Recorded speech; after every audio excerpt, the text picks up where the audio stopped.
ay sujets yi nga xam te ni yow dalay concerner directement. Voilà alors merci Mohamed et puis merci vraiment ñi ma précédé pour la qualité des interventions mais Pape dafa wax fenn foo xam ne foofu laay rebondir bala maa ñëw si ñaar mooy dafa wax ne dañuy jox FADP bi ay organes yoo xam ne leur seul mérite mooy ñu faral benn nit ñu faral benn nit foofu damay préciser ne. Depuis que le Sénégal existe c'est vraiment pour faire suite à ce qu'il dit fii ñun ci des gens comme moi ñun ci jamono Ablaye Wade la ñu commencé di intéressé wu ci politique Sénégal gisoon nañ fi ay presse yoo xam ne ñu assumé wu. ñoo xam ne ñi ko jiite PDS la ñu bokkoon ci année braise yi ak yooyu. ñooñu. kii lañ doon défendre état ci Macky Sall a été beaucoup plus élégant et courtois parce que il y a mis les formes waaye ñun ñuy suñu biir ak sénégalais yi plus tard xam nañu ne tel média état la faral état bi mooy parti bu nekk au pouvoir donc fii comme ni ma wax rek ne dañu nekk ci benn basculement pour dire le moins de tous les paradigmes qui ont fait de cette nation ce qu'elle est aujourd'hui et dont nous sommes si fiers avant l'arrivée de ces gens-là mooy aujourd'hui li Pape ñemewutul boo gisee Pape mii di ci wax ndax di ci wax maintenant la ciy wax parce que maintenant il faut avouer mon cher frère que nous faisons face à une situation unique je pense que di nga ci revenir mooy c'est la coalition Diomaye nga xam ne nourrisson la mère porteuse moo ko porté amul yaay kenn xamul yaayam ak papaam ak yooyu mère porteuse la mooy doogu judd nii ñu koy jox biberon premier âge moo jàkkaarloo ak Pastef mu fi nekk depuis 2013 ñuy reyante seen biir léegi nag médias yi fi c'est-à-dire 90% des médias aujourd'hui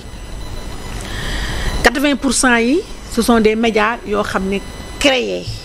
de toutes pièces vraiment à la carte par Ousmane Sonko te ñi porté médias yooyu nous on était là depuis 10 ans ñoom ñoo yàq presse bi parce que ay identité bu remarquable la ñu woon après loolu moo indi ay chroniqueurs ñu dévoyer le terme chroniqueur man ceci laa jóge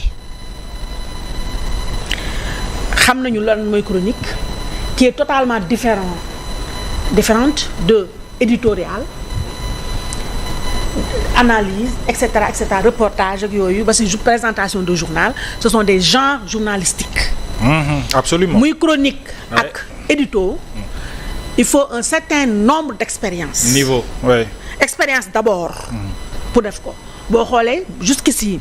dans les plus grands journaux du monde ñu totaliser une vingtaine d'années ñooy def chronique fii Sénégal nous avions les lundis de Madiambal Diagne nous avions Kàccoor bi de Témoin Latif Coulibaly amoon na laa xaw ma lan am na nu tuddee woon yàlla sunu borom bi yeesal yërmandeem ak njéggalam ci Mame Less Camara Abou Sow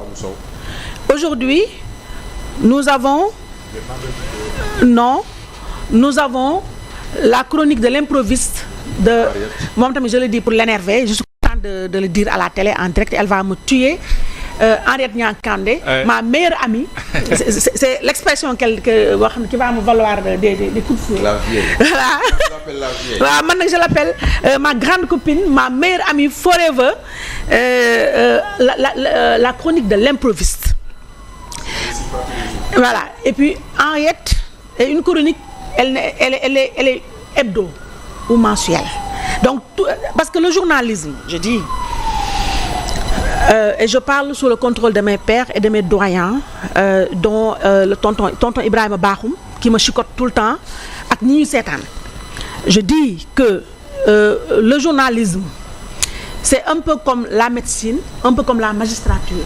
suñu différence ak ñoom mooy ils prêtent serment mais nous prêtons serment dans notre cœur absolument c'est cartésien, c'est-à-dire lépp c'est-à-dire c'est normé. Aujourd'hui ñun presse bi loolu yàgg naa ko wax te dama koy wax, je dis aussi que man bokkuma ci ay solidarité de mauvaise aloi. Man je suis solidaire avec ce qui doit l'être, mais je ne suis pas solidaire d'une forfaiture, je ne suis pas solidaire, je peux pas moi, parce que ci principe laay dox. Je ne peux pas me réinventer, je ne peux pas me refaire, je ne peux pas me recréer.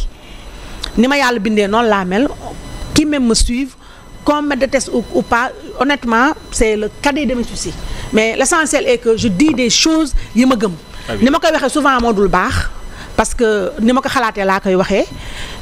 Je fais des efforts si waxin wi, mais lu ma fi wax loo xam ne nii baaxu ñu baal ma ko, mais ñu xam ne c'est exactement. Tey ji su ma dee fekkoon fii nii tey su ma demee du ma ko lay ak suñu borom, parce que li ma dëgg li ma gëm la. Nit nag booy dee da ngay dee ci li nga gëm. C'est important. Man nag samay maam ma doon ko ci sama papa, samay maam ak ñi xam sama papa te la laay waxee, Pape Adjuma Fall mooy sama papa, bokk ci dignitaire bu gën a mag yi gën a mag ci Dagana Waalo fa ma jëkk, administrateur civil de haut niveau. Yàlla suñu borom yee sa yërmandeem ci moom ak njëgalam ak taas ñu ci barkeem. Donc je dis que ñun presse bi lépp lu ñu dal ci àddina ñun ñoo ko nangu. Yàgg naa wax man boobu wax yombul ma ni li presse bi may Ousmane Sonko, son seul mérite mooy d'avoir su profiter de la fragilité et de la cupidité, je pèse mes mots, d'une bonne frange de ce pays. Ñoo xam ne bu dee le bon sens est la chose la mieux partagée au monde, fii au Sénégal le seul pays que nu amul àddina man ñu ma xam ñëpp xam ne fu ma voyagé ci àddina su ma fa defee une semaine bëri na lu ma am ci àddina Sénégal moom te am naa capacité dem partout dans le monde, waaye fu ma am man ci àddina Sénégal moo ko gënal. Mais fii Sénégal la chose la mieux partagée au monde c'est l'hypocrisie, c'est-à-dire nous sommes un peuple fortement hypocrite. Loolu moo tax yàlla sunu borom bi nattoo ñu ñii, yàlla